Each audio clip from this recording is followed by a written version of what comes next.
Since everyone is here, let us honor the family failure. The microphone squealed a high pitch that made my teeth ache. Madeline's acrylic nails dug brutally into the bare skin of my wrist. She was pulling me out from the shadows near the exit doors, dragging me straight into the blinding heat of the stage spotlight.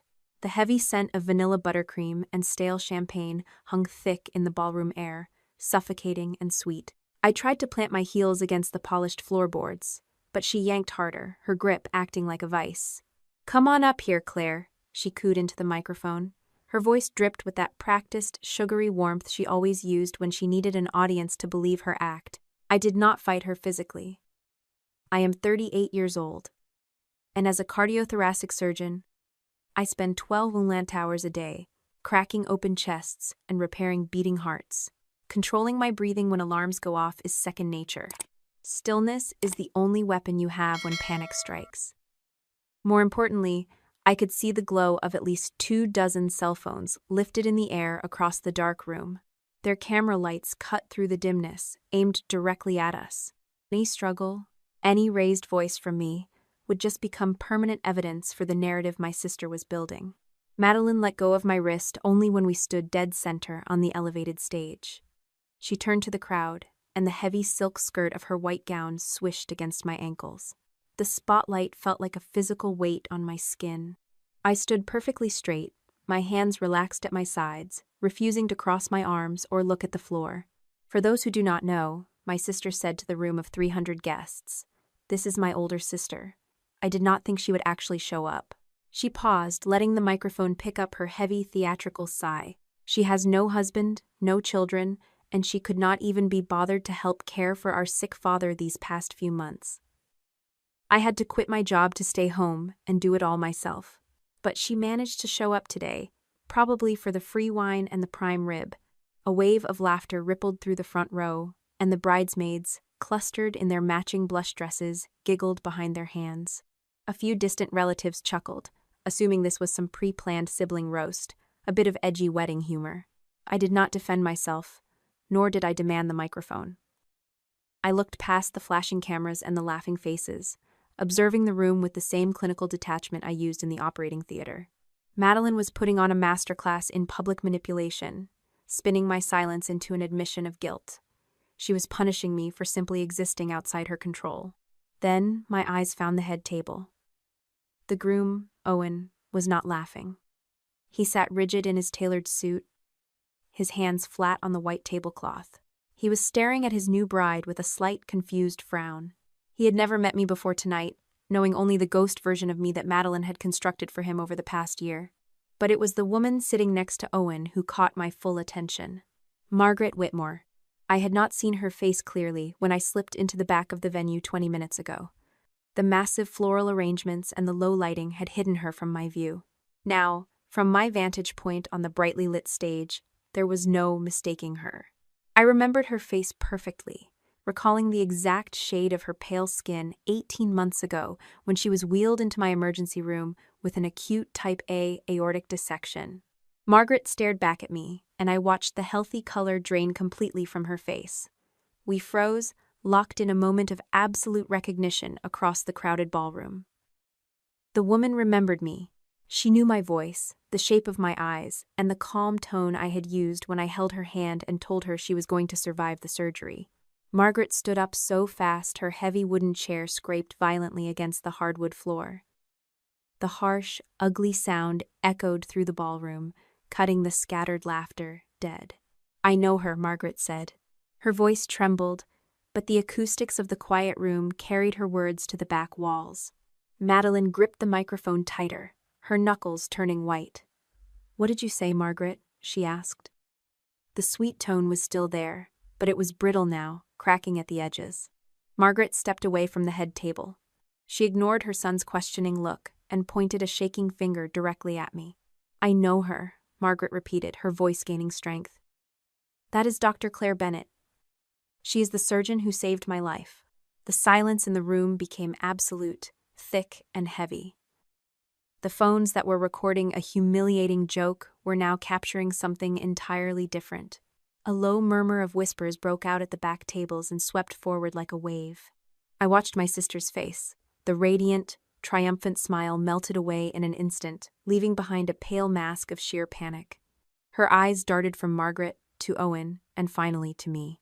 Madeline brought the microphone to her mouth. She opened it to speak, to pivot, to spin the story back into her favor. She wanted to explain why the brilliant surgeon was still a terrible daughter, but the damage was already done. The groom was looking at me, really looking at me, and then looking at his mother in shock. In that quiet, fractured moment on the stage, I saw the truth of my family dynamic with perfect clarity. Madeline had not made a mistake. She knew exactly what my career was. And she knew I had kept my married name professionally after my divorce 5 years ago. My sister knew I spent my life saving others. But to her, and to the narrative she had sold her new husband, my worth was only measured by what I gave up for our parents. She had deliberately hidden my last name, my profession, and my independence from her in-laws to keep her victim story intact. She thought she had backed me into a corner. She thought the spotlight and the public shame would force me into quiet submission, just like it always did when we were growing up. My sister knew exactly who I was. What she did not know was that for the past 3 weeks, I had been building a heavily encrypted folder on my computer. I had been pulling bank statements, checking county building permits, and setting up instant fraud alerts on my phone. Madeline thought she was exposing a family failure to her new husband. What she did not know was that I finally knew exactly where the $78,000 for our father's medical recovery had actually gone. 1 hour before I walked into that ballroom, the air conditioning in my hotel room hummed a low, steady note. I stood in front of the full-length mirror and smoothed the fabric of my dark navy dress. The silk felt cool against my palms, grounding me in the quiet space. It was an expensive dress, bought with my own money, and chosen specifically because the muted color would help me blend into the background. On the mahogany desk next to the window, a cream-colored letter rested in a beam of afternoon sunlight. The hospital board back in Charlotte had officially offered me the position of surgical division chief. I had earned every single letter of that title. My divorce had been finalized in March of 2020, more than 5 years ago. Since the day the judge signed those papers, I had built a life completely insulated from the demands of others. I kept the name Bennett strictly for my medical license, my published research, and my professional reputation. My ex-husband and I had parted ways quietly, without children and without a messy financial battle, and he no longer had any part in my world. The townhouse, the retirement accounts, and the chosen circle of friends in North Carolina were all mine. I did not need the Lawson family name, and I certainly did not need their approval. That same morning, just hours before my flight, I had been in the operating theater. The rhythmic beeping of the monitors and the sharp smell of antiseptic always cleared my mind. My hands had been completely steady while I guided my team through a complicated valve replacement. In the hospital, my colleagues looked to me for critical decisions, trusting my judgment implicitly. Nobody in that building considered me a failure. But my parents and my sister lived in a different reality, one where my success only mattered when they needed someone to pay a bill. My cell phone vibrated against the wooden nightstand, breaking the quiet of the room. A text message from my chief resident lit up the screen, asking if I was surviving the family wedding drama. I typed a quick confirmation, sent it, and tossed the device onto the bed. I almost did not come to this wedding. My mother, Judith, had mailed my invitation exactly 3 weeks ago, long after the standard deadline for out-of-town guests. The thick cardstock had arrived with my name misspelled and contained no +1 option. There was no assigned table number tucked inside the flap. Her message was perfectly clear, communicating that I was expected to send a generous gift, but my actual presence was merely an afterthought. Despite the deliberate slight, I had booked my own hotel room and rented a car at the airport. Having my own transportation gave me an exit plan that did not rely on anyone else. 2 distinct reasons had pushed me to RSVP for a brief 20-minute appearance at the reception. First, I fundamentally believed an older sister should quietly bless a younger sister on her wedding day, regardless of their toxic history. Second, I needed to see Madeline truly happy just once before I severed our financial ties forever. I did not fly across state lines expecting a miraculous family reconciliation. Closing this chapter of my life on my own terms was my only goal. The hotel room phone remained silent, but my cell rang just as I fastened the silver clasp on my watch. The screen displayed my mother's name. I answered on the second ring, keeping my voice perfectly level. "Claire," my mother said, skipping any polite greeting. The background noise on her end sounded like clinking glassware and rushed footsteps across a tile floor. "Do not make tonight about you. Your sister has waited her whole life for this." I pressed a cold hand against the edge of the wooden dresser, feeling the smooth polish beneath my fingertips. "I am just going to stand in the back, Mom. I will stay out of the professional photographs and leave early." A heavy exhale hissed through the speaker. "Just promise me you will not bring up the money," Judith snapped. "We can discuss your little accounting questions next week, after they leave for their honeymoon." "I will not say a word about it to Madeline tonight," I replied. I was telling her the absolute truth. Turning a crowded reception hall into a battleground over stolen funds was never my plan.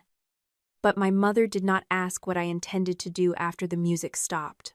I ended the call and walked over to the bed where my dark navy clutch lay open. Next to my plastic room key sat a thin, unassuming paper envelope.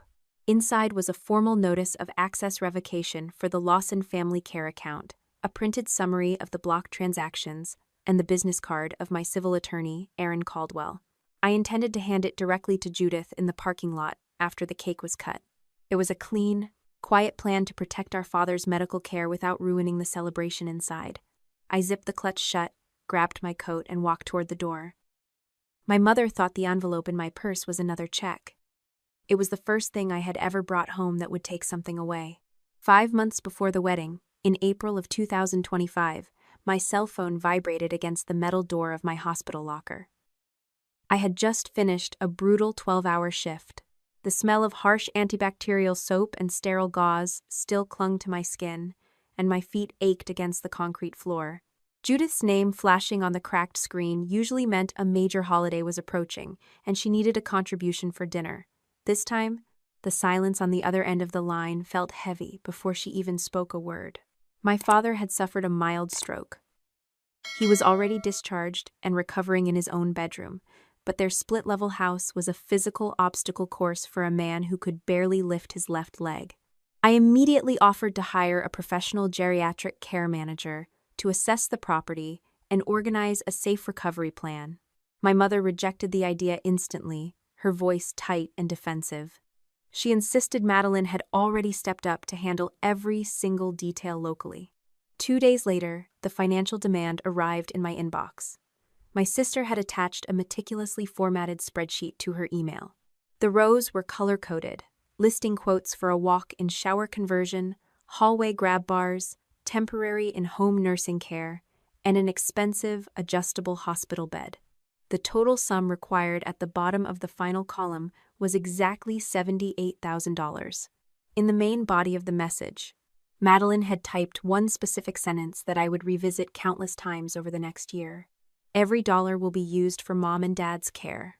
I did not simply write a blank check and hope for the best. My medical training demanded rigorous verification before any intervention. Sitting at my kitchen island with a cold cup of coffee, I dialed the phone number listed on the primary contractor, quote. A woman answered on the third ring. She brightly confirmed the business name and offered to leave a message for the chief estimator. I had no way of knowing then that the local number was merely forwarding to a prepaid cell phone. A quick online search pulled up a basic, professional-looking website and a certificate for standard liability insurance. The paperwork appeared entirely legitimate. Still, handing that massive amount of cash directly to my sister felt negligent. I replied to her email with a firm counteroffer.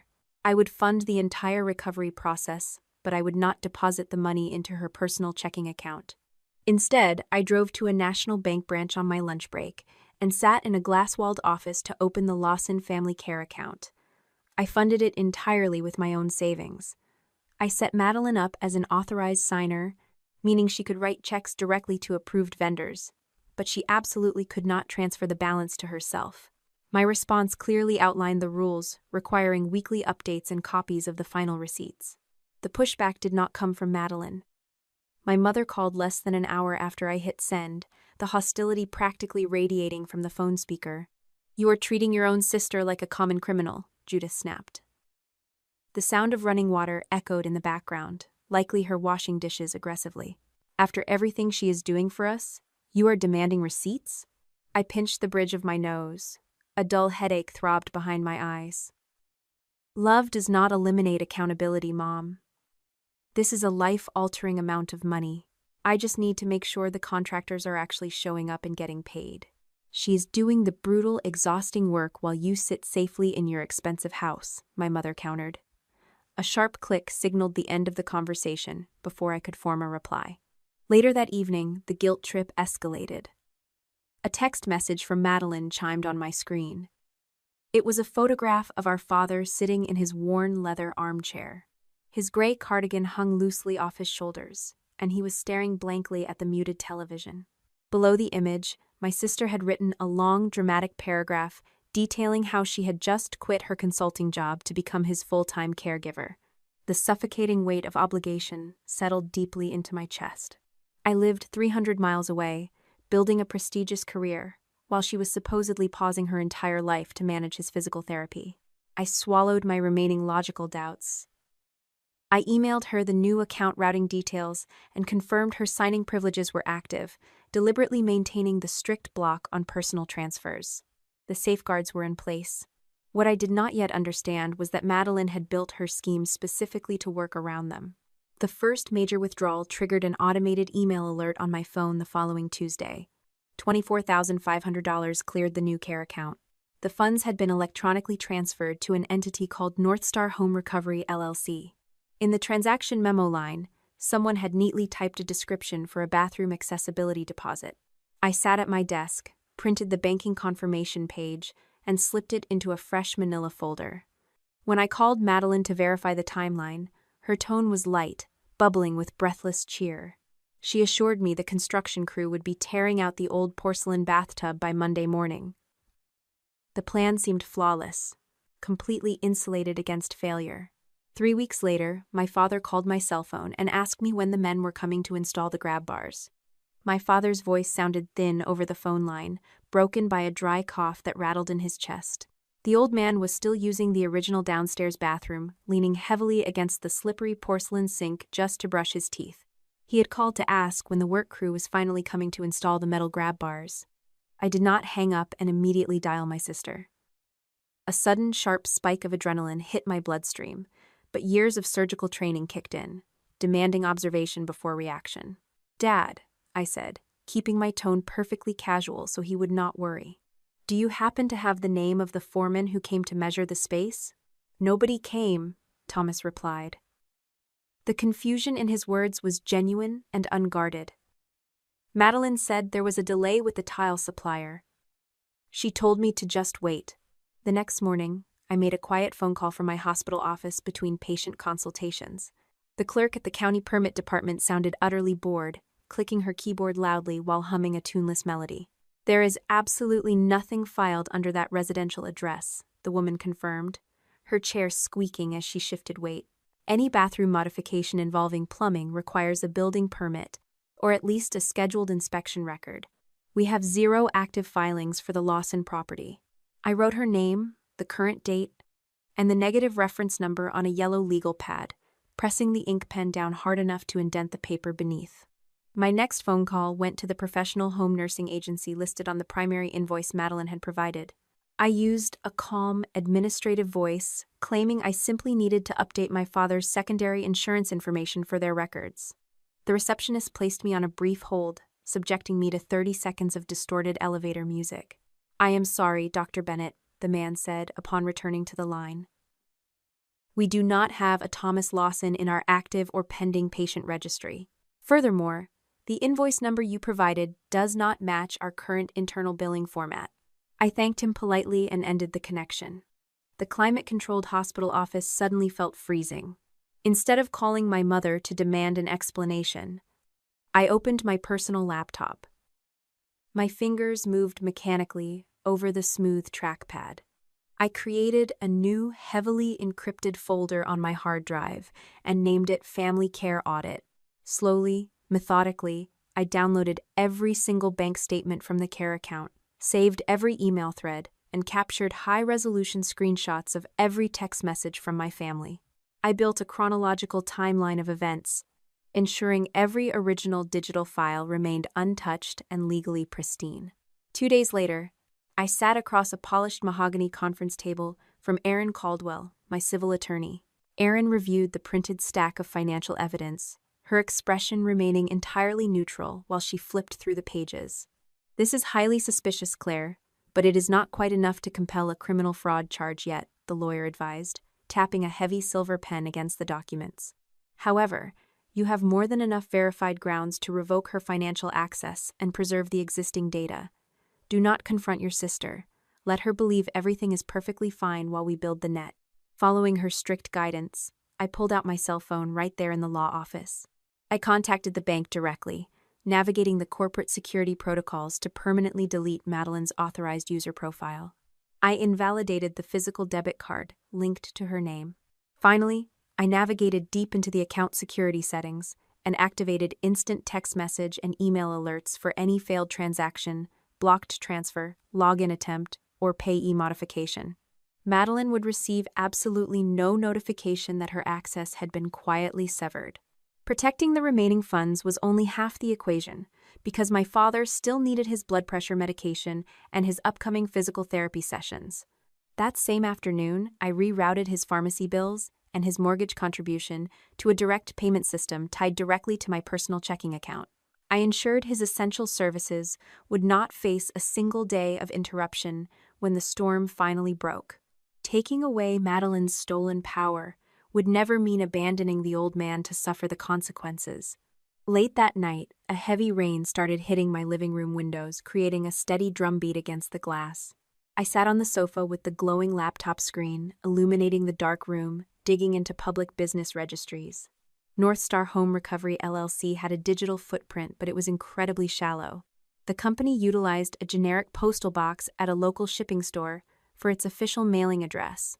There was no active contractor license registered with the state board, and zero evidence of commercial liability insurance.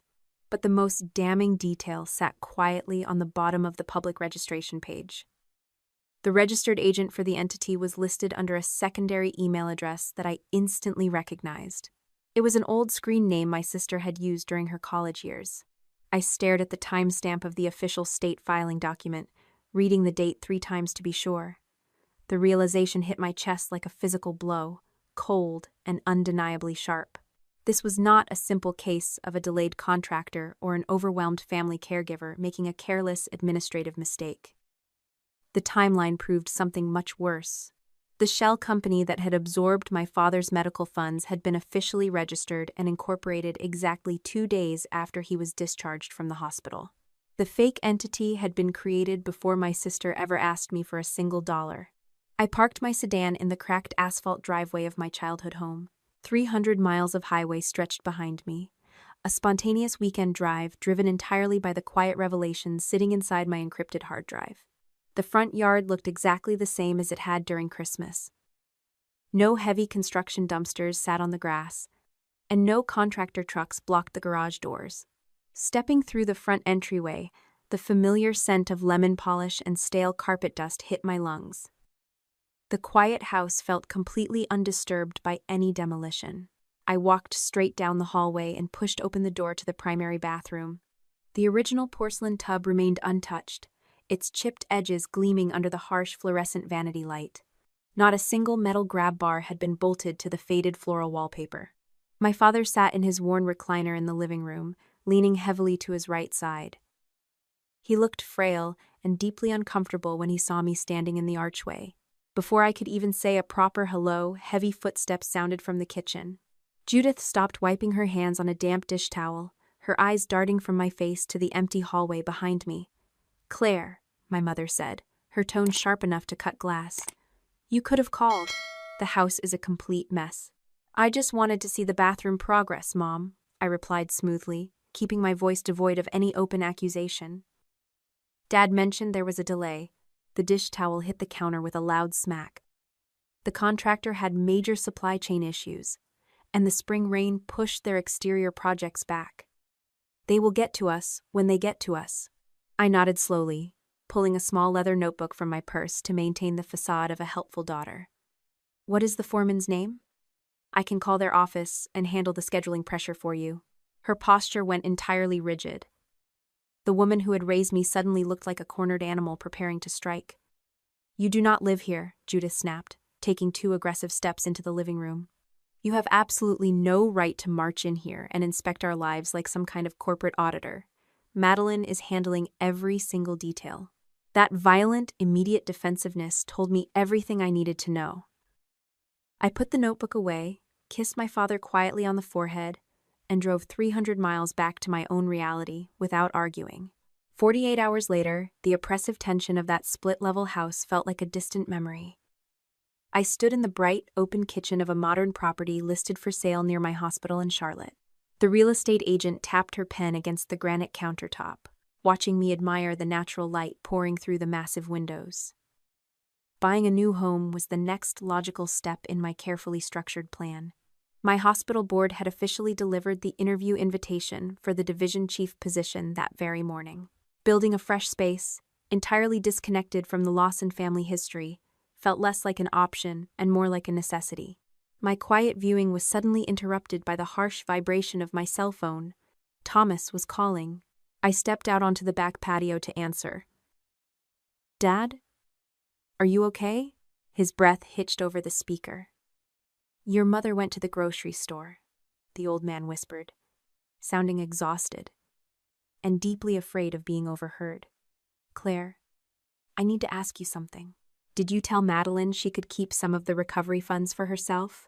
My grip tightened on the phone casing, my fingernails digging into the plastic. No, Dad. Every dollar was supposed to be for the house modifications and your nursing care. Why would you think that? A heavy silence stretched across the line. Because Judith told me to stop asking about the bathroom, he finally admitted, his voice cracking. She said you agreed to let your sister borrow a large portion of the money to cover her wedding venue deposit. She said you could afford it. The patio stones seemed to tilt beneath my feet. I asked him immediately if he had signed any banking documents or legal waivers for my sister. He swore he had not. I promised him his daily medication and his monthly mortgage would always be paid, ensuring he felt completely safe before I ended the connection. I wanted to believe my mother was just blinded by her golden child, unknowingly manipulated by a forged document. The truth, hiding in plain sight, proved much worse. A text message from Judith illuminated my dark bedroom later that evening. Do not ask Madeline about the money before the wedding, the message read. She has waited her whole life for this. 3 minutes later, a second gray bubble popped up on the screen. You earned that much in a few months anyway. Let her have her perfect day. My thumb hovered over the glowing keyboard. A fiery, burning anger demanded that I call her and scream until my lungs gave out. But absolute rage makes people sloppy, and I needed to remain surgical. I took a deep breath, captured high-resolution screenshots of the entire thread, exported the raw data, and emailed the file directly to Aaron Caldwell. Sitting in the polished law office the following afternoon, Aaron slid a thick draft of a formal demand letter across the table. It outlined the exact timeline of the shell company and the $78,000. We can serve them tomorrow morning, the attorney advised, watching my face carefully for permission. I looked at the heavy legal document, then pushed it slowly back toward her. Ruining the wedding ceremony would only give Madeline the ultimate victim card, allowing her to claim the jealous older sister destroyed her happiness out of spite. Not yet, I told Aaron, my voice calm. The preservation notices are already out, and Madeline's access is gone. Hold the demand letter until after the wedding. My father's medication, mortgage contribution, and physical therapy are being paid directly. If Madeline leaves me alone, I will stand in the corner for 20 minutes, fulfill my final duty as her sister, and leave. We can formally confront her after the cake is cut. My exit plan was perfectly sound, assuming my family would simply take my quiet surrender, but I had fundamentally miscalculated the depth of their entitlement. My sister had stolen the money. My mother had decided it belonged to her. The ballroom at the country club felt like a pressure cooker filled with expensive perfume and forced pleasantries. On the morning of the wedding, I had logged into my bank's secure portal one final time, confirming that the preservation notices had been delivered to the primary vendors and that my instant fraud alerts were fully active. I had done everything possible to ensure my father's daily needs remained stable, while leaving Madeline no path to continue her embezzlement. Aaron had promised that our legal net was ready to tighten the moment the ceremony concluded. My goal for the next 20 minutes was simple: walk in, smile for the camera, stay invisible, and leave before the first dance. I arrived well after the ceremony had finished, parking my rental sedan in a secluded spot near the rear service entrance. I did not bother to sign the guest book, preferring to remain a ghost in the periphery of their celebration. The navy silk of my dress blended easily into the shadows near the bar as I watched the crowd from the back. Madeline looked breathtakingly beautiful in her white gown, moving through the center of the floor with an effortless grace that usually masked her sharp edges. For a brief, irrational second, I felt a genuine surge of relief. Perhaps she would finally settle down, leave my father's finances alone, and find some semblance of happiness. I took a slow sip of cold sparkling water and began to scan the exit path, checking the distance to the main doors. The reception hall was a study in deliberate erasure. Large, framed wedding portraits of the bride and groom decorated the tables, but every single family photo was carefully cropped. I saw blurred shoulders and segments of arms in the background, but my own face had been meticulously trimmed away. It was a professional job, tidy and cold. A middle-aged cousin I had not seen in a decade squinted at me from a nearby table, his face twisted in confusion. I offered him a polite, tight-lipped smile and drifted further toward the corner, making myself as small as possible. Near the front of the room, Margaret Whitmore sat at the head table, her posture rigid. The woman was barely touching her champagne, her gaze darting anxiously toward her son. Owen was leaning close to Madeline, laughing at something she whispered, his hand resting possessively on her waist. I turned my back to them, focusing instead on the photographer who was busy directing a large group of bridesmaids. The man holding the camera stepped back to widen his frame, and I inadvertently moved into his line of sight. A flash went off, blindingly bright for a split second, and I knew my silhouette had been captured in the background of a group shot. A bridesmaid in a blush-pink dress turned, caught my eye, and leaned in to whisper something to the bride. Madeline turned. Her face, which had been bright with laughter only moments before, hardened into a look of pure, instinctive terror.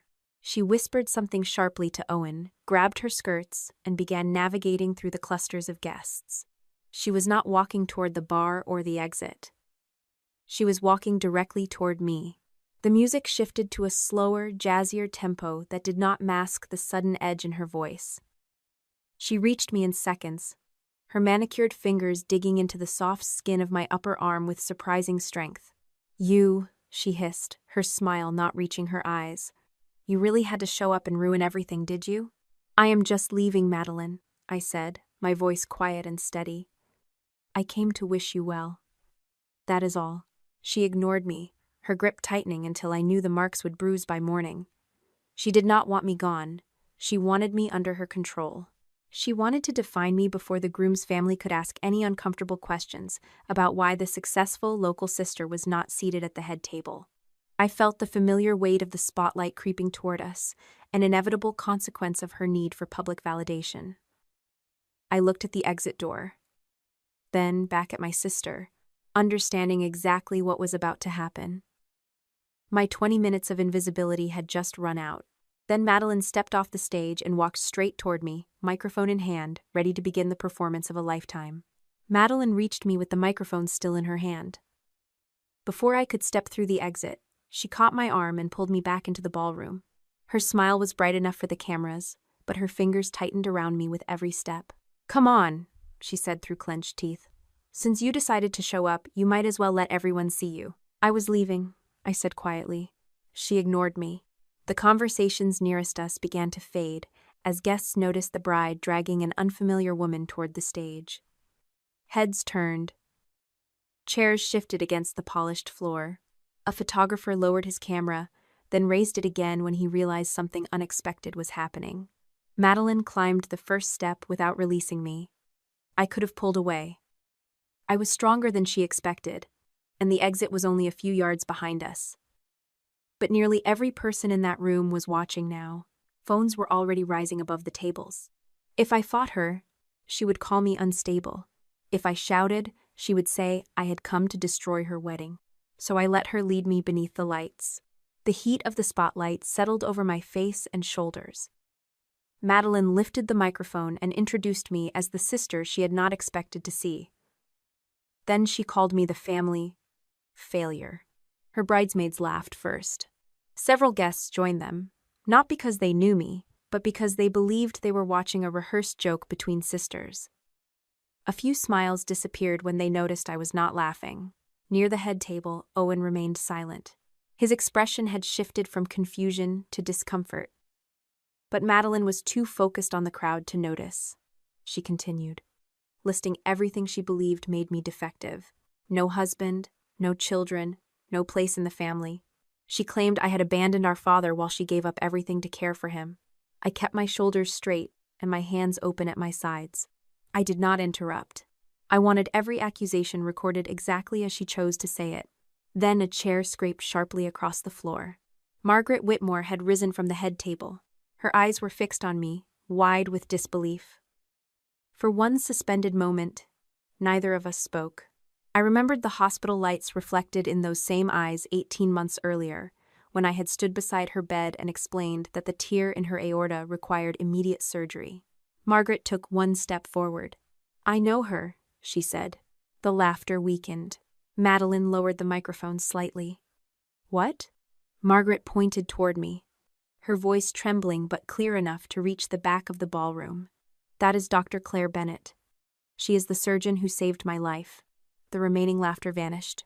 Owen looked at his mother, then at me, and finally at the woman he had just married. In the space of a few seconds, the version of my life Madeline had sold him began to collapse. Madeline tried to pivot, her voice rising in pitch as she attempted to save the moment. "Being a surgeon does not make her a good daughter, Margaret. She still abandoned our parents." I watched my sister, really watched her, and felt a strange, chilling clarity. She was not panicking because I was a doctor. She was panicking because the foundation of her entire deception, the story that I was an uncaring, wealthy, and selfish woman, had just been proven a lie. I reached into my navy clutch and pulled out the thin, cream-colored envelope I had prepared. I did not wave it. I did not shout. I simply held it at my side, waiting for the room to settle. "Is that really what you want to say about me?" I asked, my voice low and steady. "Are you absolutely certain about the narrative you want to present to your new husband?" Madeline glared at me, her chest heaving with exertion, her eyes full of a frantic, burning hatred.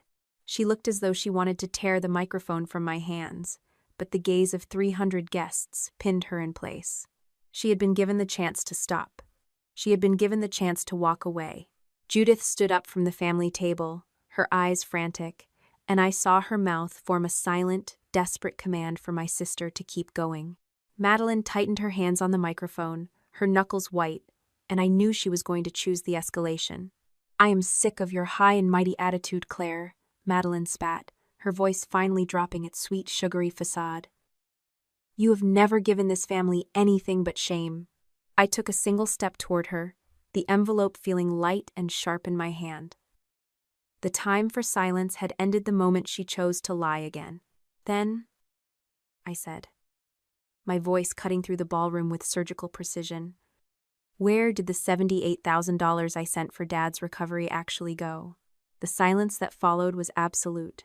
My sister froze, her face turning a ghastly shade of gray. She looked at the envelope in my hand, and for the first time that night, the performance finally stopped.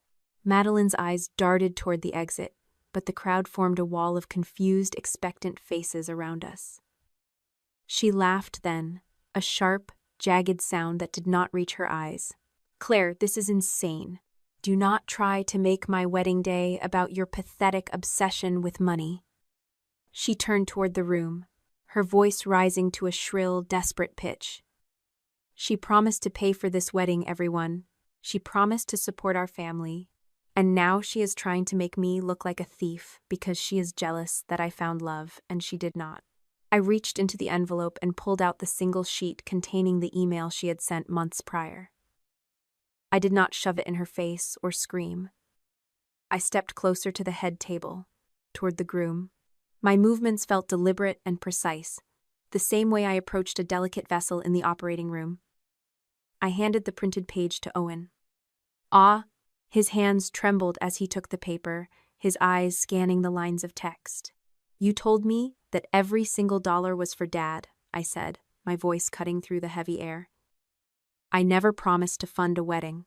I funded a recovery plan that required $78,000 to keep my father safe, and not a single grab bar was ever installed in that house."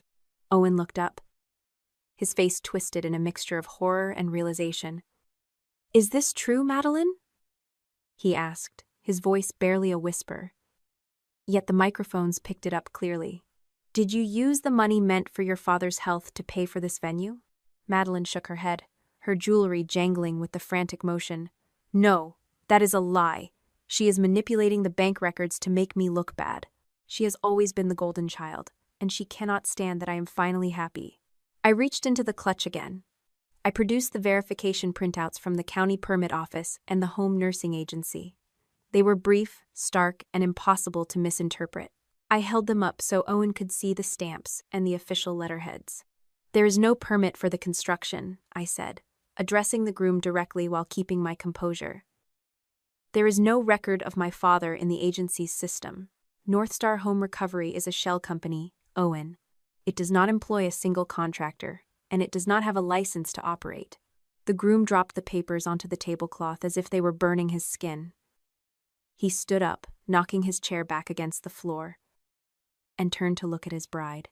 The adoration he had held for her only minutes ago was entirely gone, replaced by a cold, devastating clarity. "Madeline," he demanded, his tone dropping to a dangerous, low frequency. "Tell me you did not take that money. Tell me right now." Madeline tried to reach for his hand, but he recoiled. Before she could craft another lie, Judith came rushing from the family table, her face a mask of panicked rage. She grabbed my arm, her fingernails digging into my skin, and shouted toward the crowd, trying to drown out the reality. "Your sister was only borrowing it! You make that much in a few months, Claire! How could you do this to your own family?" The confession hung in the air, echoing off the high ceilings. A wave of murmurs erupted through the ballroom. People pulled out their phones, recording every second, and the realization that my mother had been complicit was written on the faces of every guest in the room. "You knew," I said, staring at my mother. I did not need to shout. The microphones were doing all the work for me. "You knew the bathroom was never modified, and you helped her hide it." Thomas slowly stood up from the family table, his posture slumped and his expression hollow. He looked at Judith, then at Madeline, and finally at me. "I asked them," he said, his voice quiet but audible through the speakers. "I asked them for months when the men were coming to help me walk. They told me to wait. They told me you had already paid for it." The ballroom erupted into chaos. I watched Owen reach for his wedding band, his fingers shaking, but he did not make a scene. He simply looked at my sister, his eyes reflecting a profound, crushing betrayal. "I do not know who I married," he said, the words falling like stones into the silence. He turned, signaling to his mother, and began walking toward the main entrance. Margaret stood up and followed her son without looking back at my sister once. As the wedding party began to dissolve, and the guests started gathering their belongings in an awkward, hurried confusion, my phone buzzed in my clutch. I glanced down at the screen. A critical alert from my bank flashed in bold letters. It was a push notification for a blocked online transfer, triggered by my instant fraud alerts. Madeline was currently standing on the stage, visibly humiliated and exposed, yet she was still trying to initiate an electronic transfer from the care account using her old, unauthorized profile. I looked up from the screen to see her staring at her own phone, her face twisted in a silent, furious rage as she realized the transfer had been blocked. She had just been exposed in front of everyone, yet she was still trying to take more. She was a hollow person, and finally, the entire room could see it. The morning after the wedding felt strangely clinical. Sunlight poured into my kitchen in Charlotte, cold and indifferent, while the silence of the house served as a stark contrast to the chaotic echoes of the reception hall. I sat at my laptop sipping black coffee and watched as Madeline began her final, desperate campaign of public manipulation. She had taken to social media, posting a carefully curated narrative that painted me as a cruel, jealous older sister who had deliberately engineered a scandal to destroy her happiness. She claimed the money had been a legitimate gift, a misunderstood token of support, and that I was merely a vindictive woman who could not stand to see her younger sister thrive. Judith chimed in from her home, calling distant relatives and neighbors, spreading a version of the events where I had been the aggressor, twisting the truth into a story of abandonment and spite. I did not respond. I did not engage in the comment sections or post a rebuttal of my own. My personal strategy was rooted in the same discipline that kept my hands steady in the operating room. I left the public drama to burn itself out, focusing instead on the quiet, methodical work that actually mattered. Aaron Caldwell acted with surgical precision. Within 48 hours, Aaron sent supplemental preservation notices and formal litigation hold letters to the country club, the bridal boutique, the florist, the photographer, and the honeymoon resort. The initial notices had already warned the primary vendors that a financial dispute was developing. The new letters identified the expected civil claims and required the recipients to preserve contracts, payment records, invoices, emails, and account information connected to the wedding. The letters did not magically freeze the evidence or give us immediate access to private vendor records. They placed each recipient on formal notice that relevant material had to be preserved. Any deliberate destruction after that point could later result in serious legal consequences. The forensic accounting firm Aaron employed was run by a woman named Dana Ruiz. Dana proved to be as relentless as she was brilliant. Over the next few weeks, she methodically mapped the movement of my father's medical funds. She traced the money from the Lawson Family Care account directly into the North Star Home Recovery Holding account, and from there, she followed the trail as it split into multiple streams. Every single vendor had been paid using funds specifically earmarked for my father's care. Dana pulled copies of the canceled checks, and to our grim satisfaction, every one of them bore Madeline's bold, elegant signature. The metadata was perhaps the most damning element of the entire file. When Dana examined the digital invoices Madeline had originally sent to me, she found that the files had been created on a device registered to my sister, not a professional construction firm. The logos had been copied and pasted from legitimate local companies, and the contractor's signatures were simply digital images grafted onto the documents. Furthermore, the invoice numbers did not align with any of the company's actual project logs. It was a digital map of deliberate fraud, laid out in plain sight for anyone with the proper credentials to see. Thomas eventually gave a formal statement to the legal team. The old man was frail, his hand shaking as he signed the papers. But he was finally finished with the secrecy. He admitted that no construction crew had ever visited the house, and he confirmed that Judith had pressured him into staying silent, promising that everything was being handled by their daughter. He looked smaller than I had ever remembered him, a man who had simply wanted to heal but found himself trapped in a web of his own family's greed. I did not cut off his access to medication or his monthly mortgage payments. I continued to handle those directly, ensuring his basic needs were met while making it crystal clear that my financial trust was not something that could be earned back with a simple apology. The civil deposition process was grueling, but it brought every hidden thread into the light. When Judith was placed under oath and questioned by Aaron, she initially tried to characterize the money as a general family fund, arguing that there were no strings attached. Aaron did not raise her voice.